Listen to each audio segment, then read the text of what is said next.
As we left our camp in Oconee National Forest, we headed north on Highway 23 through Untitled National Forest with a stop at Osage Farms for some delicious peaches. Oh my gosh, they were amazing. And I got an amazing jam there too, peach and pecan. And then we asked some locals for a place to camp, and we ended up on a roadside camp. We weren't sure if it was legal or not on Hurricane Creek. There was a lot of private property, and we got some funny looks. So I'm not quite sure that this spot was legal, but we stayed there for a single night and then headed on toward Asheville. Come on, buddy.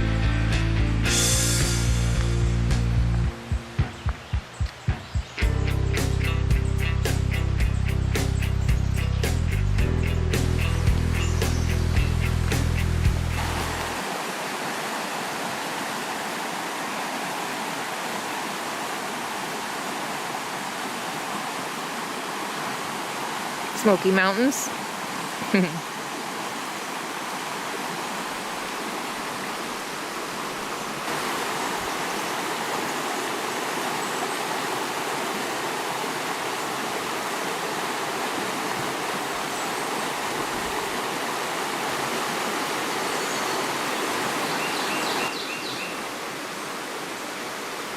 on, puppy. Come on, buddy. Pony. Pony. Come on, buddy. Come on, buddy. Come on.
Look, hey, look.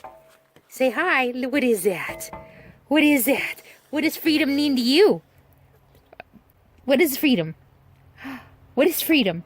Freedom means going outside and play? Want to go outside and play? What do you think? There's bugs out here. There's bugs. All right, we're saying goodbye to another camp. I think it's Pisgah National Forest, but I'll look that up and put it in the captions. Not a bad camp. I don't think it's a legal camp, so I wanted to talk about that a little bit. In the National Forest on this road that we're on, there was a sign that said you're only allowed to camp in spots with a camping symbol, and there were only a few, and even fewer big enough for my RV. And there is a creek down there. There's a couple picnic areas. There's a creek, and driving in on the road, we're several miles in, and the closer you are to town, the more used the sites are. You can tell they've had very heavy use. And in most cases, when there are heavy regulations, it's to manage use. And it was very clear that those sites are very heavily used, and they put guidelines and rules in place to manage that. We are several miles in. We are not on the creek. So this is an old logging staging area, and if you look over here, well, let me see. If you look there, we walked up that road a little ways. It looks like an old logging road.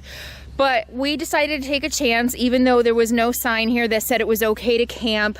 And sometimes when you're looking for a boondocking spot, sometimes the rules are a little gray, you know, understanding the purpose of the rules. And in this case, the purpose of the rules was to minimize impact on the heavily used campsites on the creek. And that is indeed where we saw all the signs that said no camping and all the regulations. However, up here in an area that is not on the creek, it doesn't get a lot of use.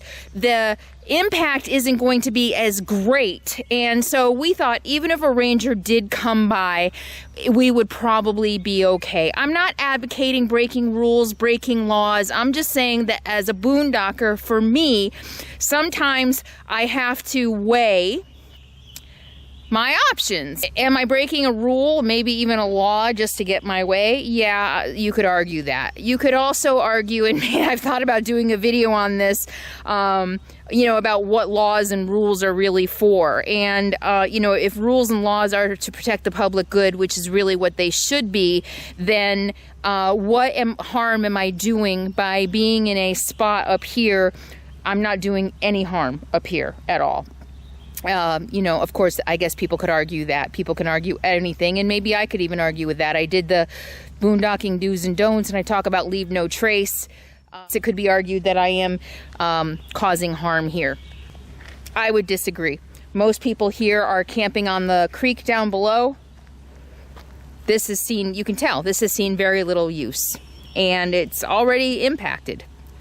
I'm just here minimizing my use, just parking for a few days, and it's served as a nice little spot. So that's my little boondocking,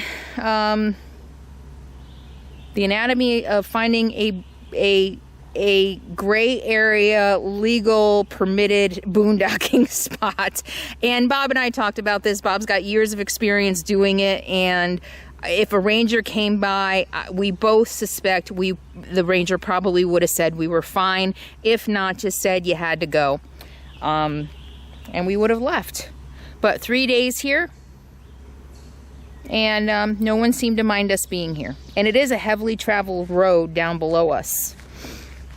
There are hiking trails up here. There's a horse camp down the way. And you can't see down there, but there is a road right down there. We're very visible from the road. And so we're saying goodbye to another campsite. And those are just some of the decisions that we have to make as boondockers and as people who live the way that we do. I've said before, you know, I'm a rule breaker. I try to weigh the rules that I break and the impact that it's going to have. I wasn't going to go someplace where further impact on the land was going to create more damage. Up here, look at it.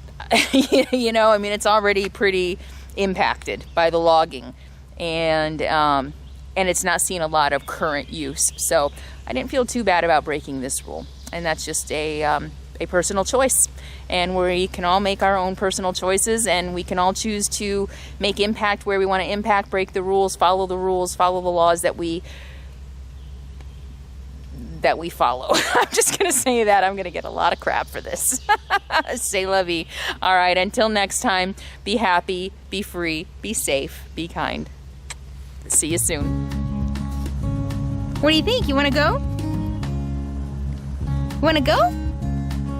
Want to go find a new spot? You look tired. You also look very cute. Come on. Want to go? Want to go? Come here. Want a treat? What's the matter? What's the matter? Come on. Wag your tail. Wag your tail. Come on. This dog is something else. Kitters? Are you okay? Are you not feeling well? Is your tummy upset? You don't look very excited. Say, I'm old. I don't get excited. I'm 84. Huh, you're 84. You do pretty well for an 84-year-old. Oh, I know. Look at that face.